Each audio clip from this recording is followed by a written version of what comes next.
خاموش دروازہ۔ کیا آپ لوگوں نے کبھی خاموش دروازے کا نام سنا ہے؟ شاید نہیں، کیونکہ یہ دروازہ اینٹ اور پتھر سے نہیں بنتا، یہ دل کی گہرائیوں میں قائم ہوتا ہے۔ یہ وہ در ہے جہاں داخل ہونے والے کو دنیا کی ہنگامہ خیزی چھو نہیں پاتی۔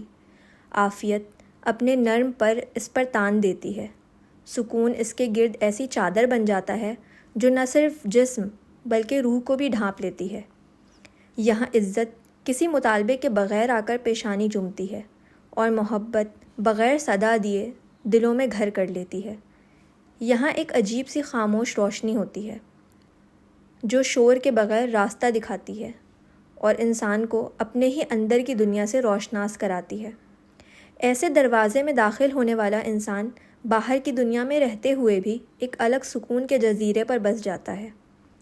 انسان کا وجود تو ایک وقت میں صرف ایک جگہ ٹھہر سکتا ہے، مگر اس کی پہچان، اس کی عزت، اس کا خلوص اور اس کا کردار بے شمار دلوں میں بیک وقت زندہ رہ سکتا ہے۔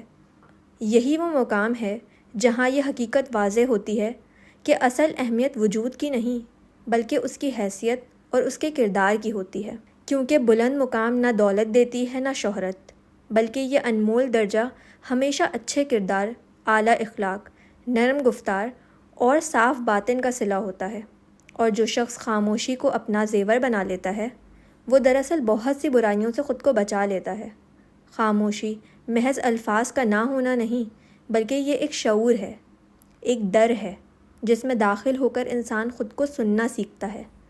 خاموشی میں تدبر جنم لیتا ہے اور تدبر سے حکمت پیدا ہوتی ہے، اور یہی حکمت انسان کو ان لغزشوں سے بچاتی ہے جو اس کی نیکیوں کو کھوکھلا کر دیتی ہیں، خاص طور پر غیبت۔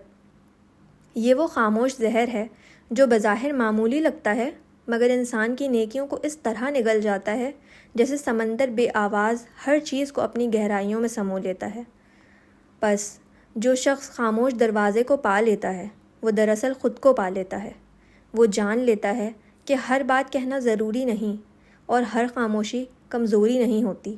کبھی کبھی یہی خاموشی انسان کا سب سے مضبوط حصار بن جاتی ہے۔